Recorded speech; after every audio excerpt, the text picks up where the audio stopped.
Hey YouTube, Brenda Turner from LeanSecrets.com. I'm an author, a life coach, and a health and fitness expert.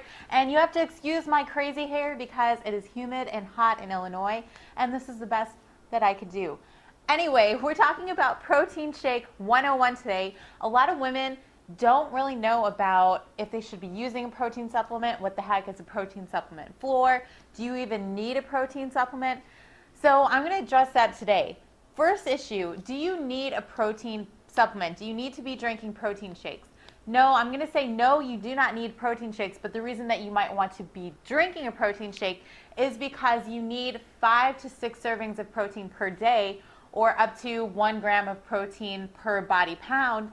And it's going to be really hard to cook a meal every 2 to 3 hours and plan out your meals enough or ahead of time so that you get enough protein. So basically what the protein supplement does is you take something like protein powder, you put it into a cup, you shake it up, then you drink it, and you've got your protein for that particular meal. You keep your metabolism running efficiently because that's another thing that protein does. And also, if you're exercising, you're breaking down muscle fibers, and you need enough amino acids and protein to help your body build itself back up stronger and leaner. And also that lean muscle is going to help you burn body fat.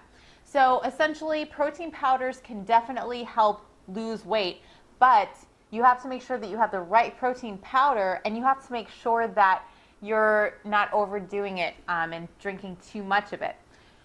So first of all, the kind of protein powder that you pick is going to be really important.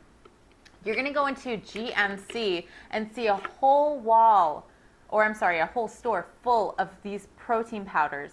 And I'm going to be honest with you. Unfortunately, most or many, if not, I'd say 85% of protein powders are complete and total garbage. And they're filled with chemicals, they're filled with aluminum, they're filled with arsenic, they're filled with sugars, they're filled with creatine, which women don't really need creatine. I mean, that's a whole nother video, but you don't necessarily want creatine in your diet. So stuff like that, artificial flavors, Splenda. So one of the protein powders that I recommend for all my clients, and one of the only protein powders that I drink, is J-Rob brand egg white protein powder. I like the egg white because it is a slow absorbing protein. You can also get whey protein. Whey is fine too. It's a little bit more fast acting, so it's something that you would take right after a workout. But egg white protein from J-Rob, also any of the protein powders from Whole Foods is going to be totally fine. But just make sure that you check the label for any kind of funky ingredients.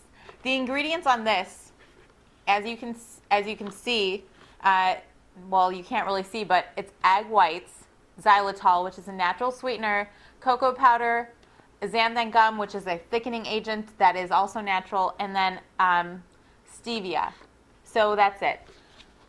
So make sure that you look for that. Also, check on your protein powders for the calories. So your protein powder should not have more than 120 to 130 calories per 1 scoop or 30 grams. And also check for fat. There should not be any fat in your protein powders, at most maybe 2 grams of fat. Carbohydrate content, we don't really need a lot of carbohydrates in your protein supplements. The whole thing that we want to do is focus on protein. You don't need to get your carbohydrates from sugar, which is usually what they use in protein supplements. So make sure that there's no added sugar and that the carbohydrates are 5 grams or under. And most importantly, make sure that there's at least 19 to 25 or even 30 grams of protein per 1 scoop or 30 gram serving in your protein powders. Now, what you can do with your protein powder is you can put it just in water, shake it up, you're good to go. What I like to do is add a little bit more of a boost. This is chia seeds. These are not the kind of chia seeds that they use on, chia pets. Maybe it is. I'm not sure. I don't really know. I've never owned a chia pet before. But chia seeds are rich in omega-3 fatty acids. They actually have a lot of fiber in them. And you can't really even taste these. So they're like little seeds that... Literally, I'm going to try to see if you can see that. See, they're like little seeds. So you throw those in there, and they're actually a little bit like chewy tapioca balls, I guess. And that's another thing I like to add. Truvia is much better than stevia, or I'm sorry, than Splenda or aspartame equal sweet and low. So Truvia is a natural sweetener. You can also use stevia liquid or stevia powder. And if you really want to amp up your protein powders, try a spirulina powder. A spirulina powder is a power food. This is a superfood, I should say. And make sure that you don't use this in your protein supplements without brushing your teeth afterwards or rinsing your mouth out, because you'll get green in between your teeth and you'll look pretty crazy because this stuff is super duper green. I shouldn't really be doing this. It'll contaminate it, but it's like a green powder, and you put that in your shake, and this is very, very, very high ORAC value. So very good for adding into your protein supplements. This also helps alkalize the body. It helps your liver detoxify. It helps your skin look a lot better. It just basically helps for overall health. This is maybe the most powerful superfood on the planet, spirulina powder.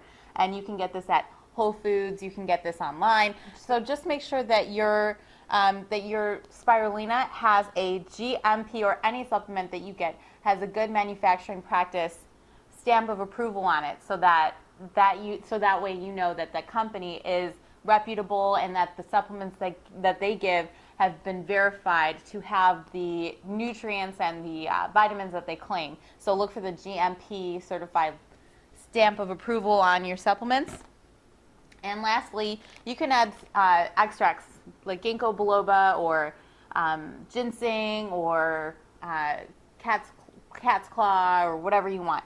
So I like to add a little bit of ginkgo and also some frozen fruit, some frozen raspberries. So that is why you may want to take a protein supplement, and some ways that you can make your protein supplements. If you have any questions about making protein shakes or anything else health and fitness related, please feel free to ask me. Also, you can check out my book at leansecrets.com. It's a book that I wrote about how to lose weight, get lean, and stay healthy for the rest of your life.